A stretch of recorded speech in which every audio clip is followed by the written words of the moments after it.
Hello! In this video, we'll talk about Meshroom, which is an open source program that we can use to do 3D reconstructions. This video is part of a series about 3D reconstructions, and the series is mostly about how to take good pictures so that our reconstructions turn out well. But since I'm using Meshroom for the reconstructions, I thought that it would be good to give a bit of an overview of how it works. First, we'll spend some time on going through the first half of Meshroom's pipeline, and we'll talk about what the different nodes and their settings do. Then we'll talk about automatically scaling models to their correct size and about what we have to do differently when we use a turntable. And finally, we'll see how we can use known camera positions to improve our reconstruction. So let's get started. Okay, let's open Meshroom and create a new photogrammetry pipeline. First, we import our images. For this test, I've picked this object here, which is a candle holder. And first, we're going to use images that were taken by my machine, moving around the object and taking pictures in regular intervals. If you're interested in the machine, check out the first videos of this series. So in the default pipeline, the first node is the CameraInit node, and its job is to read the image's metadata for information about your camera and about the lens that you used when taking the pictures. The probably most important setting is the focal length, which is one of the few parameters that directly affect the estimation of camera positions and orientations. The value that is shown here, which comes from the image's metadata, is used as an initial guess, which is then adjusted or optimized during the reconstruction process. And that's because the focal length that's written on your lens is the focal length when you focus at infinity. As you change the focus, so as you focus more closely, the movement of the glass inside the lens causes the image to change a bit. In photography, it's called focus breathing. And this change in the image is effectively a change in focal length. And you can see here that as I change the focus from infinity to very close, the angle of view becomes more narrow. So the effective focal length increases, right? It's less wide angled. So even though it says 23 millimeters on my lens, these images were actually taken at something closer to 23.5, which makes a difference.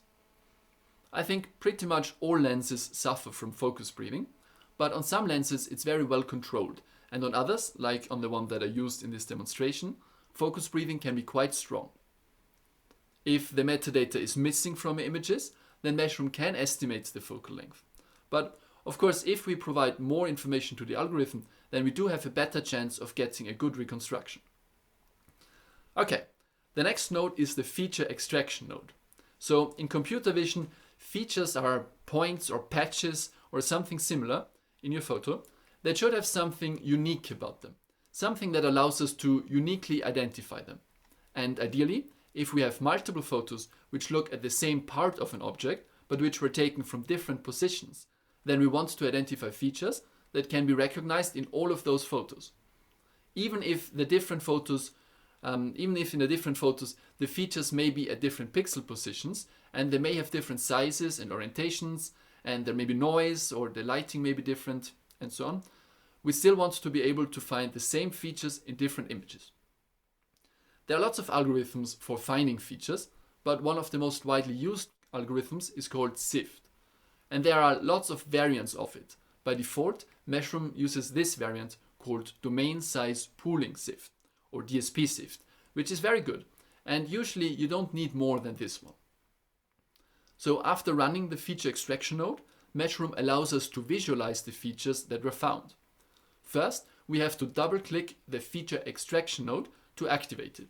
And then we need to make sure that the Displays Features button is pressed and that the Display Extracted Features button is pressed. Each of these blue points represents a feature, and down here you can see that 20,000 features were extracted. And the number is 20,000 because we set describer density to normal. If, for example, we change this to high and rerun the feature extraction node, then we get 50,000 features. Some of the other options of the node are a bit difficult to explain without going into details about how SIFT works. Okay, so far all we've done is to identify features in each of the images. But the algorithm still has no idea about the positions from which those images were taken. It doesn't even know which images should be adjacent to which other images, so which images were taken next to each other. And to get more information about that, we need to do some feature matching. That part of the reconstruction tries to find the same features in pairs of images. Because if a feature is present in two images, then those images must be close to each other.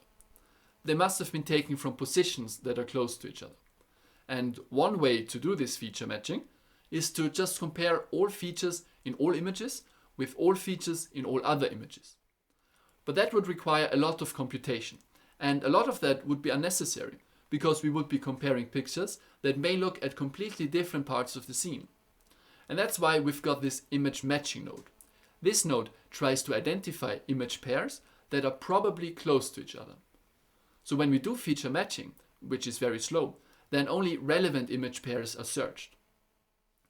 There are different methods for identifying the image pairs that are probably close to each other, and exhaustive search just means that all images are paired up.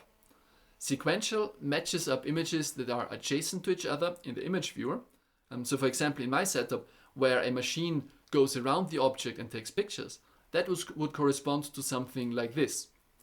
This is just a simple visualization where the red cone corresponds to a randomly chosen image. The green cones are those images that were paired up with the red image, and the gray cones are all other images that were not paired up. Okay, vocabulary tree is an efficient way of finding images that share a lot of the same features. By default, if you have fewer than 200 photos, then the exhaustive search is used instead. But in this test, I've got 235 images, so the vocabulary tree will be used without us having to change any settings. And by default, the approximately 40 closest images are paired up. I say approximately, because when you test it, then it's not actually 40, but it can be a bit more or less. So to be able to visualize this more easily, I reduced the number to 15. And it looks like the method found a good set of images. The default method is called sequential and vocabulary tree, and it just combines those two methods. So that just leaves the two frustum methods, and we'll talk about those later. So let's run the image matching and feature matching nodes. By the way, the settings that we see here are not all the settings that are available. If we go to the three dots and to filter attributes, then we can enable advanced settings. But most of those will only make sense when you know more details about how the algorithms that are used by Meshroom actually work. So I leave them disabled for most of this video.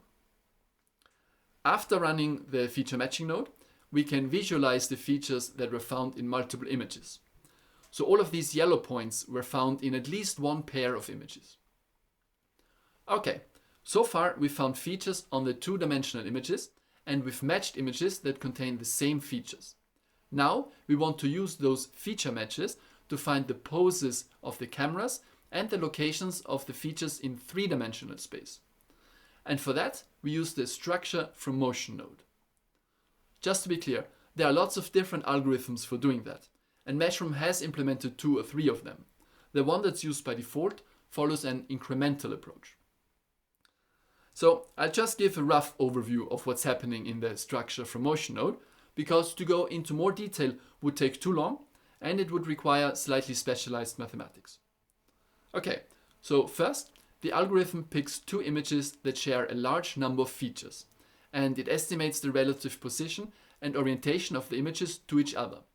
So it takes one image as the starting point and it finds the location of the other image relative to the first one. And it can do that because it knows the coordinates of the matched features on each of the images, and it knows the parameters of the camera. And with some geometry, it can find the relative position of the 2 images that is most consistent with the location of the matched features and the camera parameters. And once we know the poses of the cameras, we can find the location of the features in 3D space by triangulation. And then we add another image, which should have a large number of matches with the first 2 images. And the pose of that image is estimated relative to the first 2 images in a similar way to before. And then the features are triangulated, and after that the poses of all cameras are refined. And that happens repeatedly, incrementally, until no more images can be added. When the node is finished, then we can see the positions of the cameras that Meshroom has reconstructed. And we can see them in the 3D viewer. And we can also see the positions of the reconstructed features. Let me briefly hide the features so we can look at the camera positions. And it looks like they have been found correctly. We can also look at the features, and you can see that there's still quite a bit of noise, but that will be removed later in the pipeline. We can also look at the reconstructed features in the image viewer. That's the red dots here. And we can also look at tracks. And a track is really a grouping of the same feature in different images. So for example, if we look at this one, you can see this red line here. That helps to visualize the track. And there's a red dot surrounded by a white border at the top of the line. And the red dot shows the location of the feature in this photo. And if we go to the next photo, then the dot moves to the location of the feature in the next image. The upper end of the upper line shows us where the feature was before, and the lower end of the lower line shows us where it will be in the next image. Okay, now we've got the poses of our cameras or images in space, and we found the locations of a lot of features. That's not the entire pipeline, but I'll stop here because I want to spend a bit more time on exploring the first part of the pipeline. So the first thing I want to do is to make use of CCTags, and that's these circles here. And they are very useful because they allow us to automatically scale the model to the correct size and to properly orient it. If we were to finish the pipeline now and export the mesh, then the size of the resulting model would be quite arbitrary, and we'd have to manually rescale the model. By using those tags, we can do that in Meshroom. And you can get the CC tags from a GitHub repository, to which I put a link into the video description. So to use these tags, we first need to make sure that Meshroom can find them. So back in the feature extraction node, in addition to our regular SIF-based feature extraction, we also activate CCTag3. The 3 is because I'm using CCTags with 3 rings. There's also a version with 4 rings. So if we run the feature extraction node again, then we get 2 lines here, one for SIF and one for CC tags. And we can see which tags were found. Okay, so Meshroom finds the tags. Now it has to match them across images. And in the feature matching node, we could just activate CCTag3. That actually happened automatically here because there's this connection between the describer type of the feature extraction node and the describer type of the feature matching node. But if we do that, then we won't get a very good result, because after Meshroom finds matches, it does some filtering to get rid of bad matches. But that filter also tends to remove the matched CC tags. So instead, we remove this connection and we make sure that this feature matching node only uses SIFT. And then we create another feature matching node which only uses CCTag3. And on that feature matching node, we have to deactivate the filter. And for that, we have to show the advanced attributes and set geometric filter type to no filtering. And after we run this new node, we can see the matched CC tags. Now we have to make sure that the StructureFromMotion node uses the matches from both feature matching nodes, and that it uses both describer types, DSP SIFT and CCTag3. After running this node, we can see the reconstructed CC tags. So now Meshroom knows about the CC tags, but it's not yet using them to scale our model. To do that, we add an SFM transform node, and we set transformation method to from markers. We only choose CCTag3, and then we have to add the locations of the tags. In the first field, we enter the ID of the marker, and then we enter the coordinates. The units here are in tens of centimeters. So for example, my markers are all 13.75 centimeters from the origin. So here I type 1.375. There's one thing that's a bit tricky, and that's that the coordinate system in Meshroom is a bit different to what you may be used to. We'll look at it more closely later in the video. For now, just be aware that we're using the X and Z axes for the ground plane. Okay, now we can run the node, and in the 3D viewer, after double-clicking the SFM transform node, we see that the model has been rescaled. And if you run the whole pipeline and export the model, then you'll see that the size of the model is now correct. Right, so the photos we've been using so far were taken by my machine going around the object. And that works, but it's a bit impractical because it does take a lot of space. And I think if you do this at home, then you're most likely using a turntable. Luckily, my machine can also work in a turntable mode. So let's use that and see what changes in the reconstruction if we use a turntable. So these are the images we're going to use now. And those images were taken from 6 different heights. But at first, for demonstration, we'll just import the images from one of the heights. And we'll use the same settings as before. And the StructureFromMotion node failed. What's going on? There are actually a few things that matter, but the most important one has to do with the SIFT feature matching. Let's have a look. Pretty much all the features in the background were matched, but almost none on the turntable. Not those that were rotating, not those that we want to match. So why were the features in the background matched and not those on the turntable? I think that's just because there are more of them. In the algorithm, the features in the background outweigh those on the turntable. And we can test that by creating a mask that tells Meshroom to ignore a part of the background. And a mask is just a black and white image of the same resolution as the original image, where the white parts indicate areas that should be used and the black parts areas that should be ignored. And to use a mask in Meshroom, we have to create a folder which contains a mask for each image that we've loaded. And I've just created this one mask image, and then each file in the masks folder links to it. And to test the feature matching with the mask, we can, for example, duplicate a part of the pipeline, and in the feature extraction node, we enter the path to the masks folder. And then we run the nodes. And now, most features on the turntable were matched, but the few remaining ones that are in the background were not matched. And if we run the StructureFromMotion node, then we see that the cameras were placed in the correct positions. So, for this simple situation, where all images were taken from the same height, we don't actually need to use a mask, because Meshroom's feature matching node has an option called minimal 2D motion. And if we set that to some positive value, for example to 2, then only features whose position changes across images will be matched, which is what we want. Maybe as a side note, the value for minimal 2D motion refers to the number of pixels by which the feature has to move to be considered. But that number will also be scaled by the size, by the scale of the feature. Anyway, the reconstruction looks good, and there are only very few false matches. So let's add a second layer of images that we're taking at a different height and do the reconstruction again. This time, the reconstruction didn't really work. If we look at the matched features, then there's a huge number of matches in the background, even though we set minimal 2D motion. And that's not surprising, because those features do move as we change height. So they're not stationary anymore, and therefore the minimum motion criterion doesn't work as well.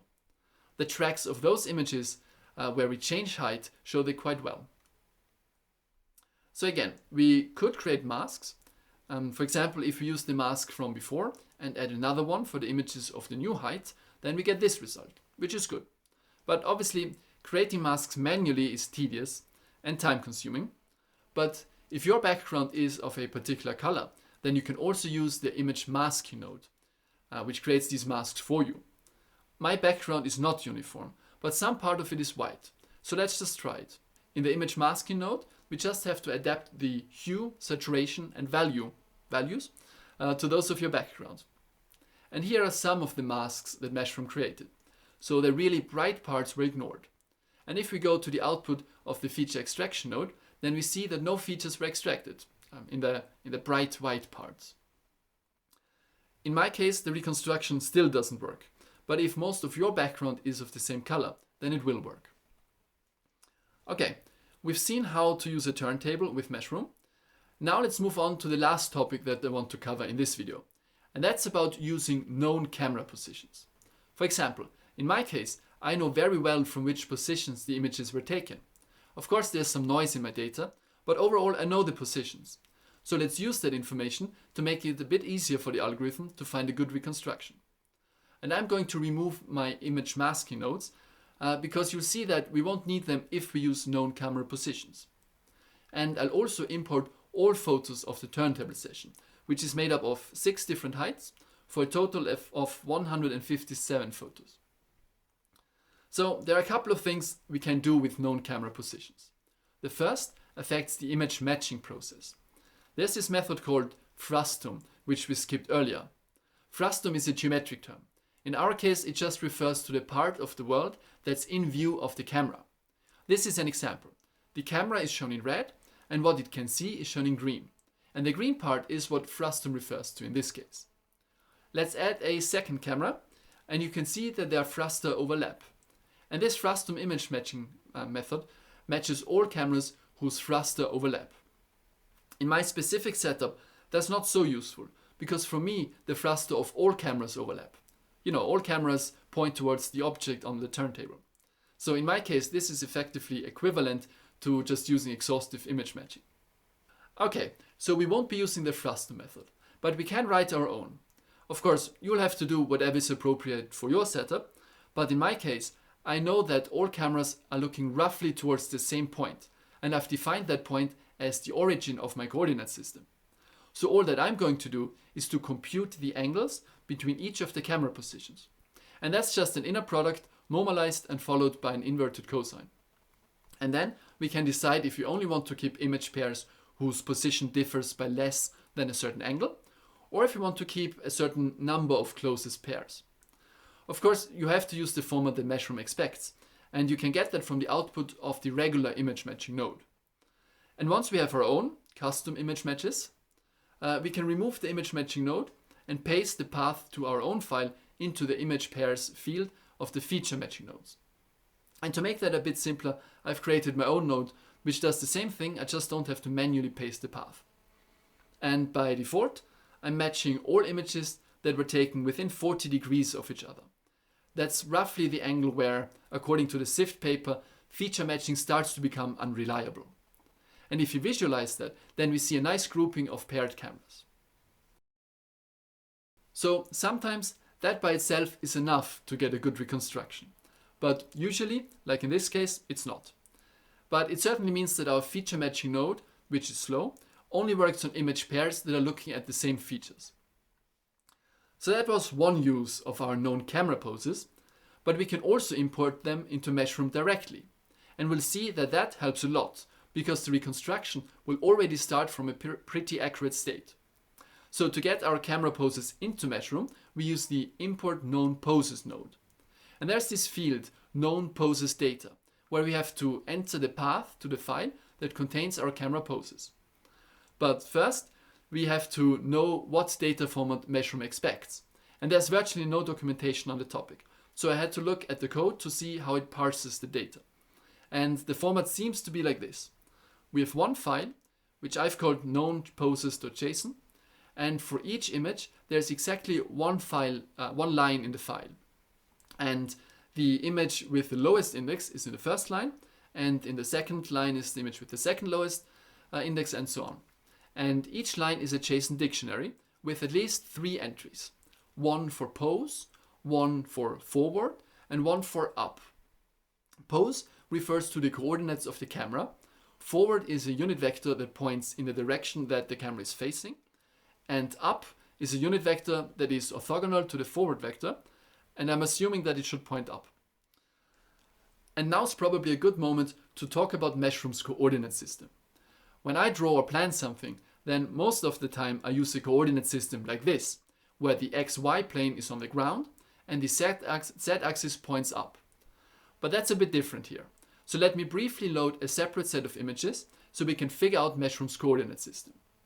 On these images, there is a screwdriver that points towards the CC tag with number 0. So let's do the reconstruction and activate the origin in the 3D viewer. And there are 3 lines, a red one, a green one, and a blue one. Right now, the screwdriver is not aligned with any of the axes. So let's use the CCTags to align our model to the coordinate system. Let me first set marker 0 to be in the positive x direction and marker 2 to be in the negative x direction. And when we run and visualize the SFM transform node, then we see that the screwdriver is pointing in the same direction as the red line. So the red line points in the positive x direction. Now let's align the model with the positive y direction. And here the screwdriver points in the opposite direction of the green line. So the green line points into the negative y direction. Finally, let's align the model with the positive z direction. And now the screwdriver points into the opposite direction of the blue line. So the blue line points into the negative z direction. So that's good to know. Now I'm going to align the CCTags to the positive x and z axes. And then I'll run the pipeline up to the meshing step and I'll export the model. And if we look at the result in Blender, which uses the more regular coordinate system, then we see that the positive x-axis in Meshroom gets exported as the positive x-axis in Blender. The positive z-axis in Meshroom becomes the positive y-axis, and the negative y-axis becomes the positive z-axis. So effectively, the coordinate system inside Meshroom is rotated by 90 degrees about the x-axis when compared to the standard coordinate system. So what that means is that if we want to import our camera poses into Meshroom, then if we start from this kind of coordinate system, we have to rotate our coordinates before we import them. And we can do that by first swapping the y and z coordinates and then flipping the sign of the coordinate. Okay, now we have everything we need to import our camera poses into Meshroom. So we add the ImportKnownPoses node and paste the path to the known poses file. Again, I've created a custom node that just loads the known poses file that's in the same folder as the Meshroom file. So I don't have to copy paste the path all the time. By double clicking on the ImportKnownPoses node, we can see the poses that were loaded. And the locations look very good. But if we zoom in, then we see that the cameras are pointing outwards. And if we run the reconstruction now, then it will fail. And I've tried to flip the sign of the forward vector in the known poses file, but the reconstruction still failed. Actually, I've tried pretty much all permutations of the inputs that I could think of, and the reconstruction always failed. So I looked at the source code, and I think that there may be a minus sign missing here. So I built Meshroom locally with that adjustment, and I imported my original known poses file. And then the cameras point in the right direction, and the reconstruction works. I've raised a GitHub issue about it, but of course there's a chance that I missed something, because I'm not familiar with Meshroom's entire code base. We'll see what the developers say. In the meantime, if you want to, then you can use the Docker image that I use to build and run Meshroom, which includes my adjustments. I'll put the link to it into the video description. So why does the reconstruction work, even though we're not using any masks? If we look at the feature matching node, then we clearly see that many features of the background are matched, and some of them were even reconstructed. So what's going on? So the honest answer is that I don't know, because I haven't done a deep dive into it. But let me tell you what I think. Usually, these algorithms are all about optimization, where you either want to minimize or maximize the value of some function, which is usually called the objective function, loss function, cost function, or something similar. It depends on the field. And if you change something, for example, the location of a camera, then some of the features may now contribute a lower cost and others a higher cost. And I think in this case, if we already start close to the true camera positions, then moving away from them would lead to a net increase in the cost. That's just an intuitive interpretation. Based on my experience with algorithms, there could be something completely different going on. Anyway, I think that's enough for one video. We've seen everything we need to get started with Meshroom. If this video has helped you, then please let me know. You know, making these videos takes a lot of effort, and the worst thing is if there's no reply. So the next or 1 or 2 videos will be about something related to Docker, but then we'll be back to 3D reconstructions. And then we'll look at the impact of blurry pictures on the quality of our reconstructions and at how to prevent them by using focus stacking. So thanks for watching and see you soon.